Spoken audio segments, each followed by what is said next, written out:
साबिक वजीर और एमएलए हरीश राव ने हुकूमत पर तनकीद करते हुए कहा कि पिछले साल के बजट में 4 लाख इंदिरामा मकानात की तामीर के लिए 22,500 करोड़ रुपए मुख्तस किए गए थे, लेकिन हुकूमत को ये बताना चाहिए कि इसमें से कितनी रकम खर्च हुई और कितने लोगों को मकानात दिए गए। उन्होंने मजीद कहा कि SC/ST तबकात के लिए मकानात की तामीर में 1 लाख रुपए इजाफी देने का ऐलान किया गया था, मगर इस साल के बजट में इसका कोई जिक्र नहीं है। गुज़िश्ता साल 5,888 करोड़ रुपए का रेवेन्यू सरप्लस था और इस साल बजट बिक में 2,738 करोड़ रुपए सरप्लस दिखाया गया है, मगर जब मुलाजमीन अपनी तनख्वाहों का मुतालबा करते हैं तो रेवंत रेड्डी कहते हैं कि 500 करोड़ रुपए भी नहीं है, जो कि सरासर झूठ। పోయిన సంవత్సరం 5,888 కోట్ల రెవెన్యూ మిగులుందట.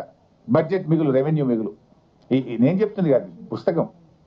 5,888 కోట్ల రెవెన్యూ మిగులు ఉంది అని ఇది పోయిన సంవత్సరానికి చెప్పారు.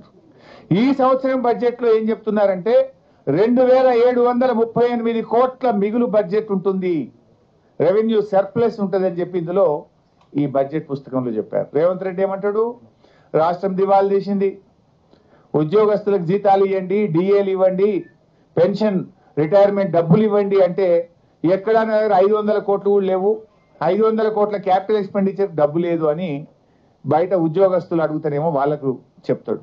కానీ బడ్జెట్ బుక్ లో ఇది అసెంబ్లీలో పెట్టిన బడ్జెట్ డాక్యుమెంట్, అఫీషియల్. బయట అంటే నువ్వు రాజకీయం కోసం నీకు ఇష్టం ఉన్న వాళ్ళకి పైసలు ఉంటాయి, నీకు ఇష్టం లేకపోతేనేమో లేవు అంటావు.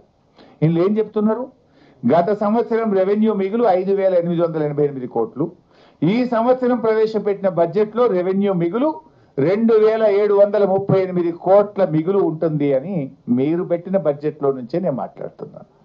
మరి రెవెన్యూ సర్ప్లస్ లేట్, మరి ఇక దివాలా తీసిందంటూ నీ మైండ్ దివాలా తీసిందా, రాష్ట్రం దివాలా తీసిందా?